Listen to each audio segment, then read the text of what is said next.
Yo, Monday, June 24th. Man, I was down and out last week. Feel like myself again this morning. Welcome back. Oh, we got a lot of development at CDK Hacker. Do we know actually who it is now? Talking also about a few other things. Future car sales, Chick-Fil-A and child labor. Whoa. Today's the day we're just going to try to let's be as sensational as we can, right? We're going to try to turn over a new leaf instead of just being a little more rational and measured. We'll just go sensational headlines. How's that sound? Yes, I like the sensationalism. Every once in a while, we'll bring it. Nathan, our producer, just dropped in our show notes. He said Paul was as offline as the CDK DMS. I don't know. Maybe I was.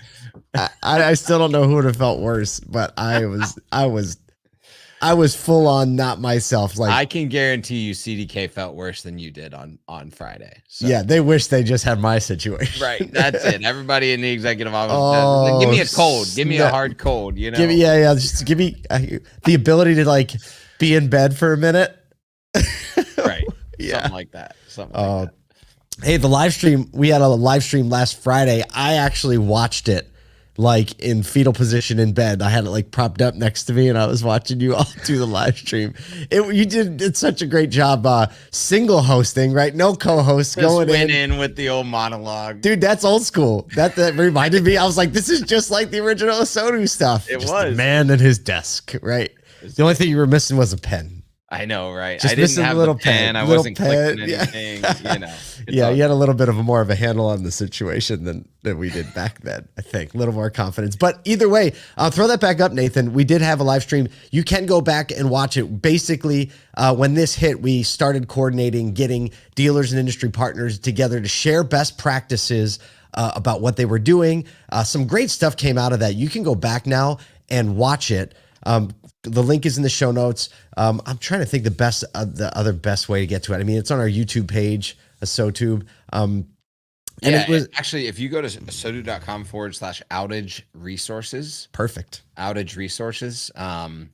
It's linked there along with a series of other resources that industry partners across the industry have sent us as far as like articles, tips, free opportunities, different sorts of documents that you can provide your team. So like it's all listed out there at ASOTU.com/.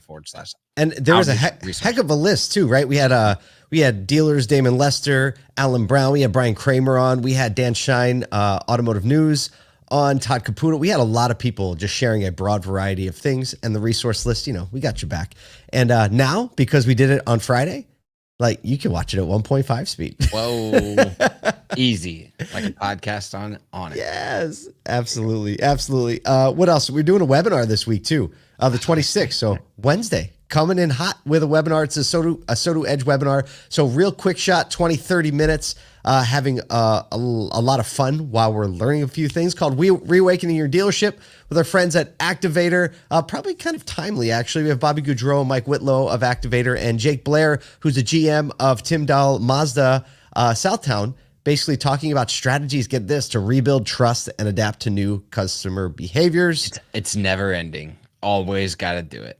It's a good time to lean into that stuff for sure.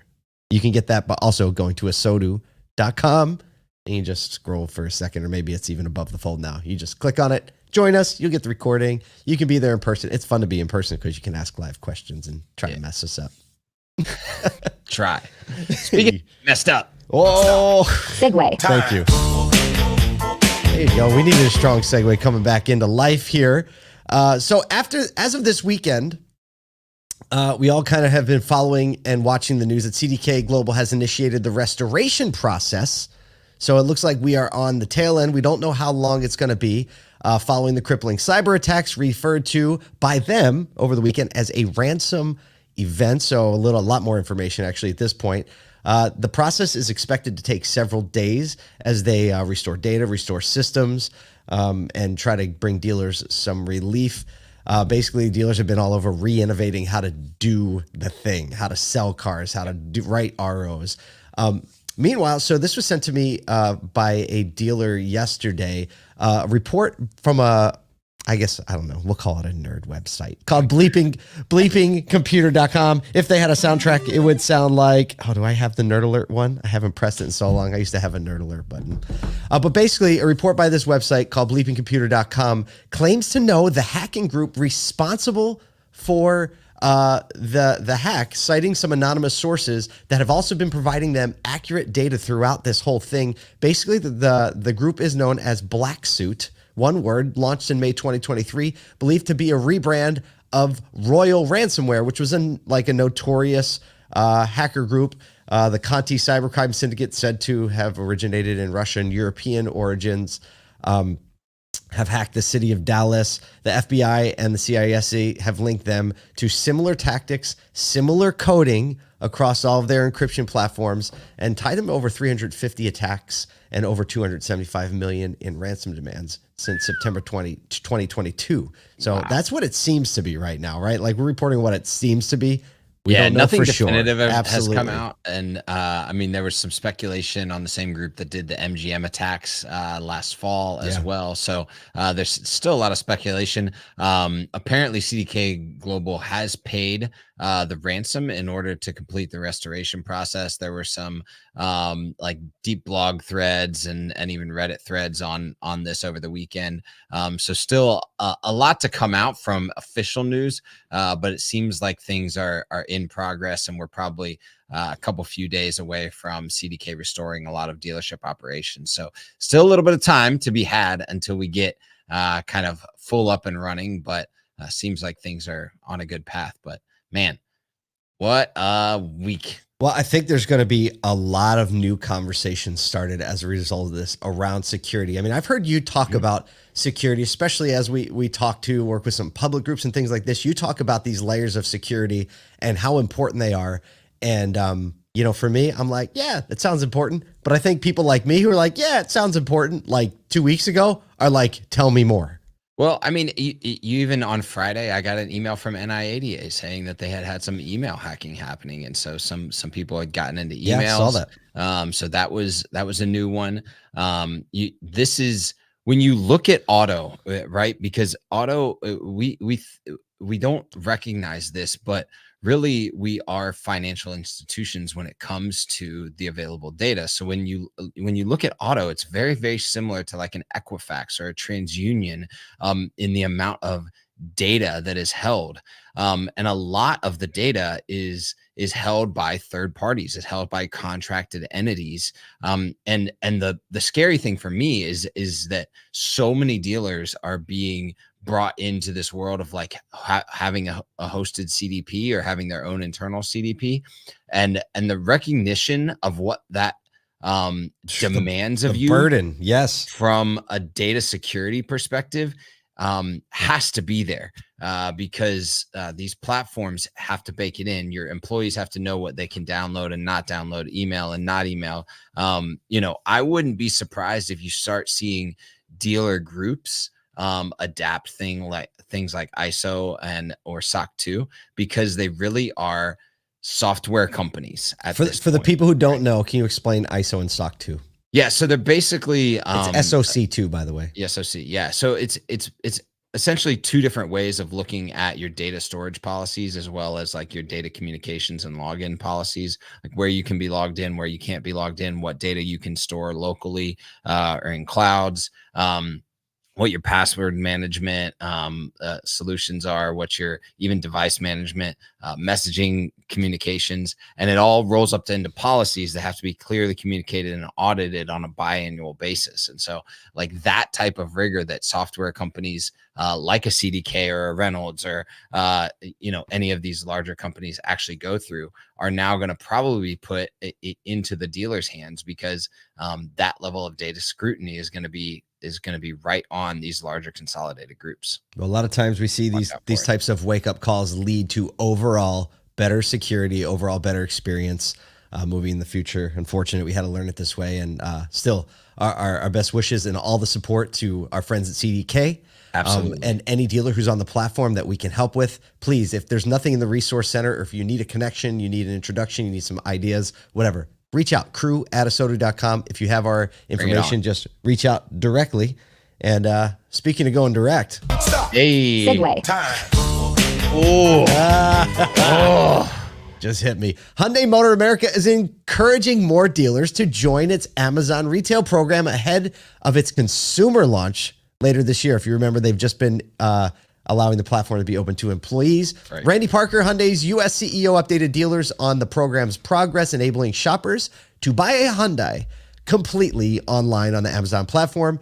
Basically, the email offered interested dealers, this isn't a guarantee that they'll be part of the program, a chance to sign up via the online portal without a commitment, touting benefits like access to millions of shoppers and potential for incremental sales. Basically, the beta phase has gotten a lot of positive feedback from consumers and dealers, with Amazon continuing to test and online the experience, again, with employees. However, they did say Amazon's onboarding capacity is limited, saying like how we're going to prioritize which dealer gets on the platform. Don Hall, our friend Don Hall, president of the Virginia Auto Dealer Association, expressed concerns about trade-ins and leasing, saying, quote, "We don't want to see this car sold off to outside folks who sell used cars online. It's not a small point. It's a big point." What are we going to do with the trades? In some early conversations I've had with some people that are close to this, is that a lot of the transactions to date have been fairly cut and dry, fairly mid-high to high credit, not a complicated trade situation. And so you look at the scenarios that happen in a control group compared to scenarios that happen in a broad consumer base. It's still going to be interesting to see whether they can scale this up. And then also, what things like trades, where do they go? How do you make sure that it's done in a locale that makes sense for the dealership, from both a delivery and a trade standpoint? For states that require deal docs, how does that get moved down? So still a lot of question marks around this. This to me is just a sales channel at this point that dealers can opt into or not. And it's really, at the end of the day, it is a higher value qualified lead, right? That you're getting yourself into, and the level of transaction capacity that they get to with partners that are already in auto is yet to be determined, but it's still just a decision. Do you want to be in that sales channel or not? It's a high profile decision, and we'll see what comes of it. Hey, if you're watching a live stream today, just want you to know we do release a daily newsletter. You can go to ASOTU, ASOTU.com. Get the free daily newsletter. It's a great quick read every morning, summarizes the news, gives you a few things you probably weren't thinking about. More importantly, connects you with thousands of other people in the industry who believe kind of what's on the shirts. Love people more than you love cars. That's how we all get better. All right. Speaking of, I don't even know how to transition this one. All right, I'm not going to do a transition. All right. No. Speaking of child labor accusations. So the introduction of a $35, that's all, just a little bit more than a Happy Meal these days. Chick-Fil-A summer camp for children aged 5 to 12 at a Louisiana location sold out, boom, quick. But face some criticism on social media. So Chick-fil-A is offering this new camp that offers a behind-the-scenes look at working at a Chick-fil-A, with sessions running for 3 hours over 9 days in July. So it's like summer camp at a restaurant. That sounds amazing. Attendees receive a kid's meal, a T-shirt, a name tag, a snack, and you get to hang out with team leaders and none other than the Chick-fil-A mascot. That's these kids are gonna be in. Chick-fil-A representatives did clarify that the children will engage in activities with employees acting as counselors, not performing staff tasks. The camp has sparked a bunch of backlash on social media with accusations of promoting child labor, while supporters praise it for teaching work ethic and responsibility. Even Mike Rowe got in on the action, the host of Dirty Jobs. He defended the camp, emphasizing the importance of teaching kids soft skills critical for their development. Okay, so there's some people, I saw like an informal poll, people saying like, is this exploitation? I have no idea what world this feels like exploitation, because if I'm a parent, first of all, if I'm a parent and I already pay attention to Chick-fil-A, my kids love it there. And if they'll take $35 of my money and they will keep my child occupied for a full morning, and the kid's going to come home happy and excited, I'm all in, right? Like first, Absolutely. secondly, teaching kids these skills and like for something they're already interested in, like my kids were like, what do you want to do? They're like, it's so cool to be a cashier at a grocery store, right? I don't know if they still make the toys. When I was a kid, like we had those toys, right? The little checkout, beep, beep, beep, right? So I'm all for this. I think this is a great, brilliant play by Chick-fil-A to get kids more interested in something they're already interested in and cultivate that young workforce that they need to keep going, providing those kids with a great environment to work in. I think auto dealers can take a cue from this because dealers, cars are exciting places. There's a lot of visual stuff. Kids are interested. Like, and you don't even have to charge the $35. Nope. Yeah. Right? Get them in. So Have them watch some cars. Well, like, and here's the thing. Like when I look at this, you think about like Space Camp and all of these camps that kind of like promoted one of the new best career movies of the paths, 80s, by the right? way. Oh, absolutely. but promoting career paths through interactive learning as a kid, absolutely a way to go. And I think, yeah, dealers take a cue from this. Get some kids and learning from what's going on in a car dealership. Let's go. There you go. I feel like that felt like a healthy Monday show. If you showed up late and you want to know who the CDK hacker is, you're going to have to like go back to the beginning of the show. Sign up for the email, ASOTU.com. Thanks for being here with us today.